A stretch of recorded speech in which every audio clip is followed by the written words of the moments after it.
शीतलपुर नाम के गांव में बरसात का महीना पूरी तरह से अपने रंग में आ चुका था। बारिश लगातार धरती पर बरस रही थी। चारों ओर सिर्फ बारिश की टप टप और बहते पानी की आवाजें सुनाई दे रही थीं। गौरी, सरकार से इस बार काफी ज्यादा राशन आया है, ट्रक भर के राशन आया है गांव में, लेकिन सरपंच जी उसे बांटने का नाम ही नहीं ले रहे। हमारा क्या होगा राजू? बच्चा भी भूखा है और अब तो जलावन भी नहीं बचा। कब तक ऐसे जिएंगे हम? नहीं गौरी, अब और नहीं। बारिश जरा भी हल्की हुई ना तो मैं खुद जाऊंगा सरपंच के घर, पूछूंगा कि आखिर क्यों नहीं बांट रहे राशन। ये हमारा हक है। हाँ राजू, बात करो, नहीं तो हम ऐसे ही भूखे ही मर जाएंगे। किसी को हमारी परवाह नहीं। मुखिया लाल सिंह बैठा हुआ आग के पास अपना नौकर से बात कर रहा होता है। अरे सरपंच जी, इस बार तो बारिश जैसे रुकने का नाम ही नहीं ले रही। कब से झमाझम बरस रही है। तो होने दो बारिश, हमें क्या चिंता।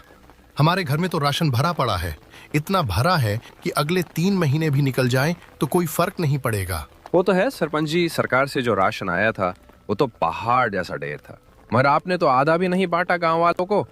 बाकी सब गोदाम में ही पड़ा है और कुछ तो आपने बेच भी दिया ना। हाँ हाँ हाँ, अरे बस यही तो मेरी समझदारी है। गरीबों को जितना देना है उतना ही दो, ज्यादा देकर उन्हें आदत क्यों बिगाड़नी। बाकी जो बचा वो मेरे और तुम जैसे समझदार लोगों के लिए है। सही कहा सरपंच जी। तभी तो आज हम आपके पास बैठे हैं, बारिश के मजे ले रहे हैं, गर्मा गर्म चाय पी रहे हैं और चिंता नाम की चीज दूर दूर तक नहीं। इस बार मैंने एक और चीज सोची है, एक चालाकी भरी योजना, जिससे अगली बार और भी ज्यादा राशन बचेगा। बारिश धीरे धीरे हल्की हो जाती है। राजू अपने दोस्त मोहन के घर जाता है। अरे राजू, क्या बात है? बारिश अभी अभी रुकी है और तुम सीधा मेरे घर आ गए।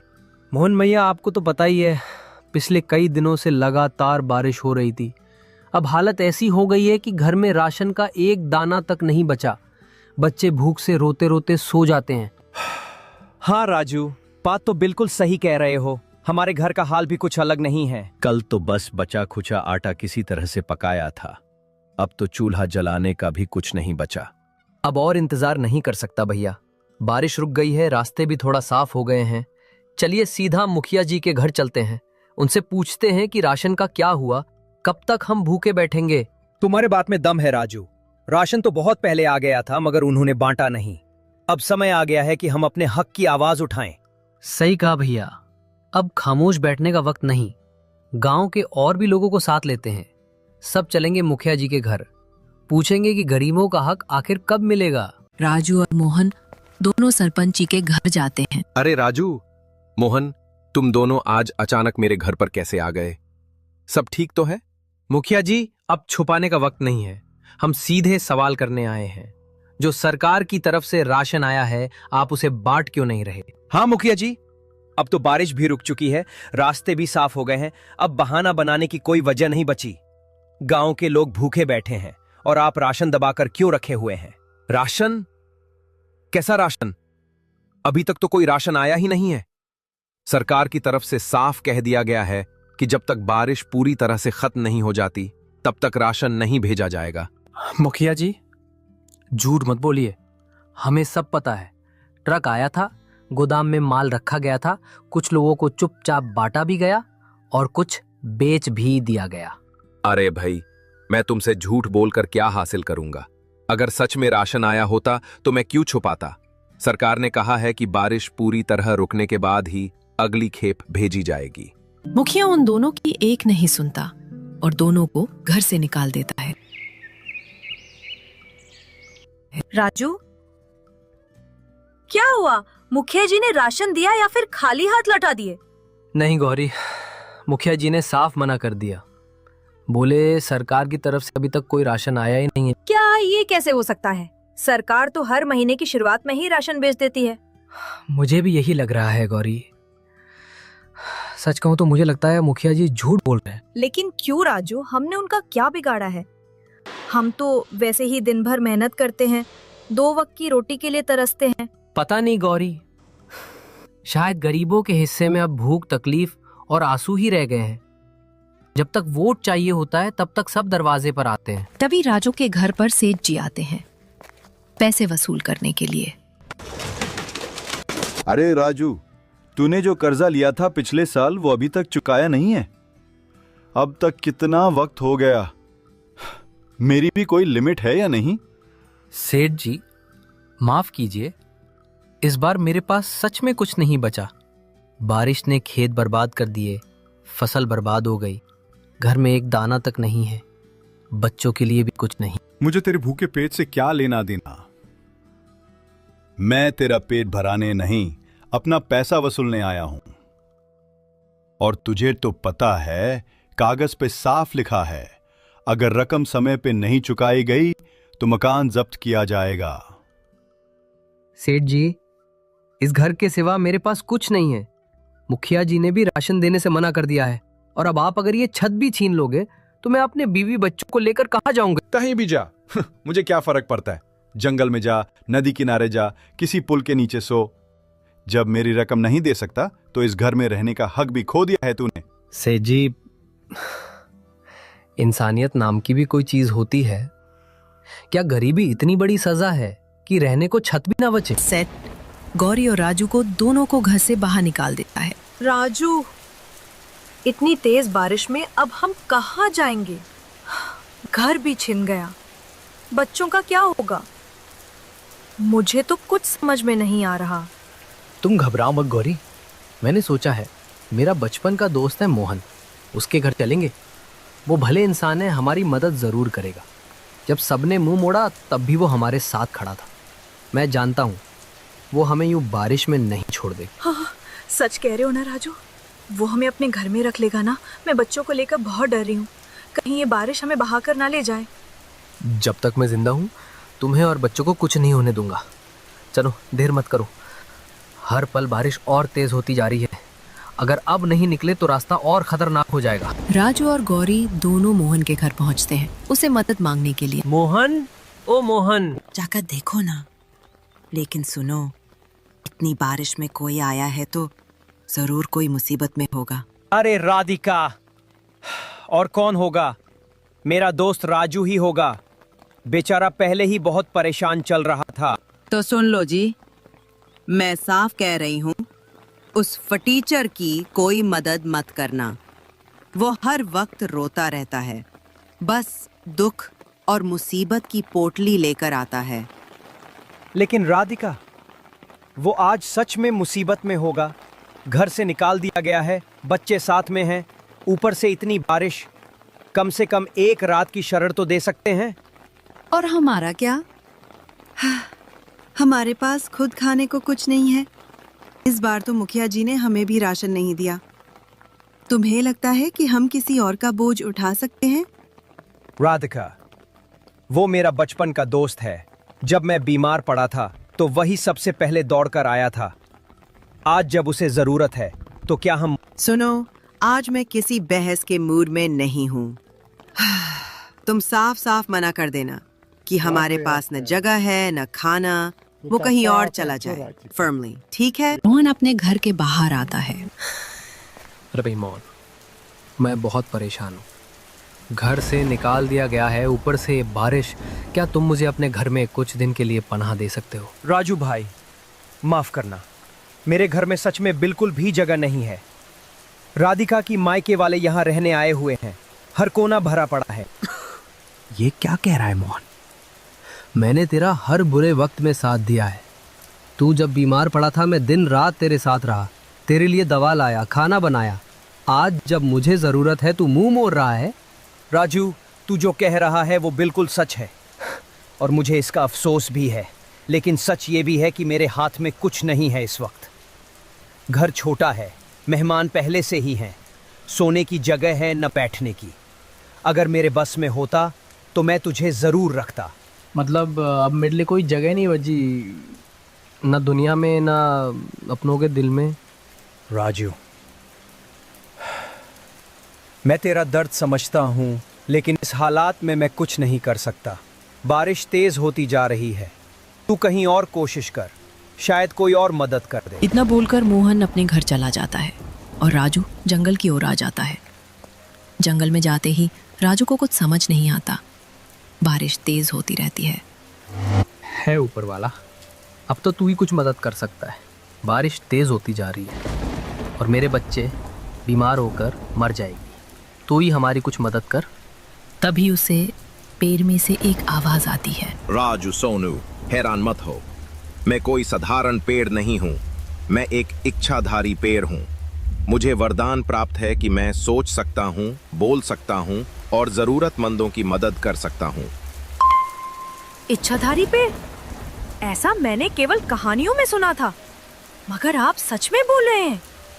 हाँ सोनू, और मेरी यही इच्छा है कि मैं तुम दोनों की मदद करूं। तुम थक चुके हो, डरे हुए हो, लेकिन अब डरने की कोई जरूरत नहीं है।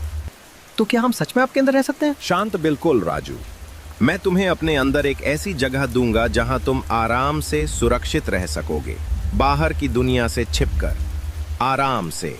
ठंडी हवा, मीठी खुशबू और सुकून, ये सब तुम्हें मेरे अंदर मिलेगा। राहत भरी सांस लेते हुए, आपने तो हमारी जान ही बचा ली। सच कहूं, मुझे अब फिर से जीने की उम्मीद मिल गई है। तभी गांव में बारिश और भी तेज हो जाती है और बिजली की कड़कड़ाहट से पूरा गांव थर्रा उठता है। तेज हवाओं के साथ पानी ऐसी बौछार बनकर गिरता है और पाल पर सभी लोग इकट्ठे होते हैं। अरे बेटा, ये बारिश तो रुकने का नाम ही नहीं ले रही। ऐसा लग रहा है जैसे आसमान खुद हमारे गांव से नाराज हो गया। सच कह रहे हो चाचा, खेतों में तो पानी इतना भर गया है कि अब फसल बचने का कोई आसरा नहीं है। हमारे घरों में भी पानी घुस चुका है।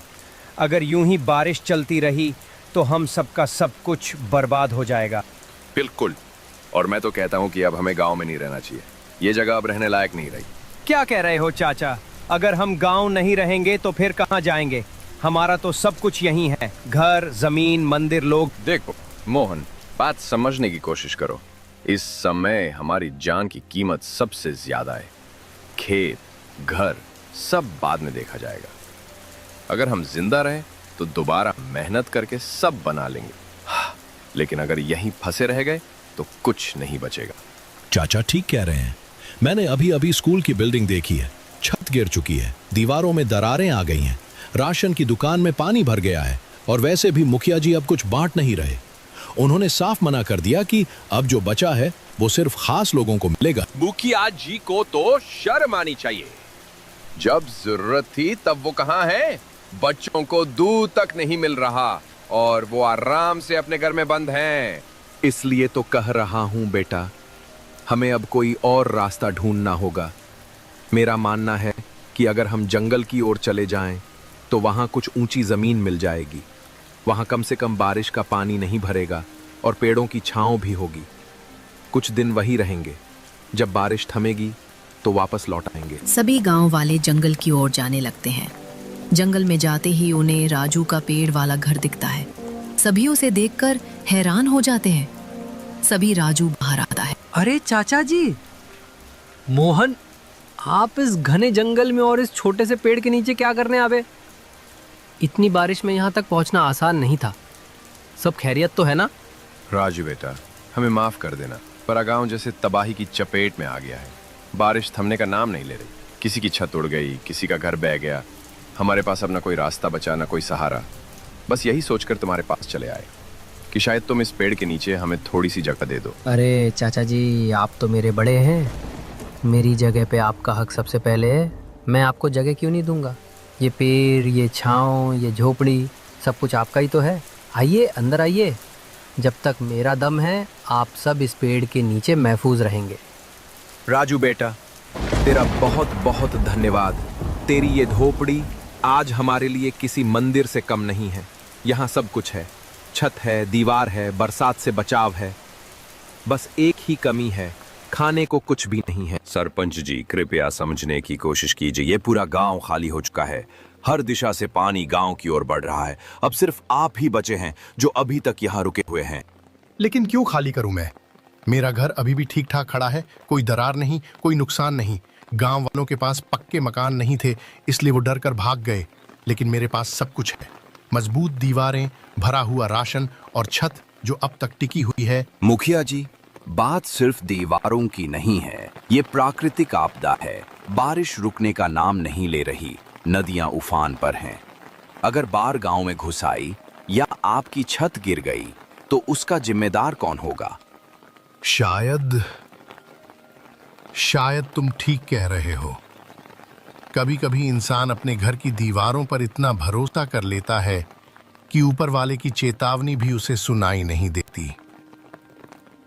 शायद ऊपर वाला मुझसे नाराज है, इसलिए ही तो पूरा गांव उजड़ गया और मैं अकेला यहां बचा रह गया। चलिए मुखिया जी, अब वक्त है अपनी जान बचाने का। आप रहेंगे तो फिर से गांव बच सकता है, लेकिन अगर आप ही कुछ हो गए तो इस गांव की उम्मीद भी साथ चली जाएगी।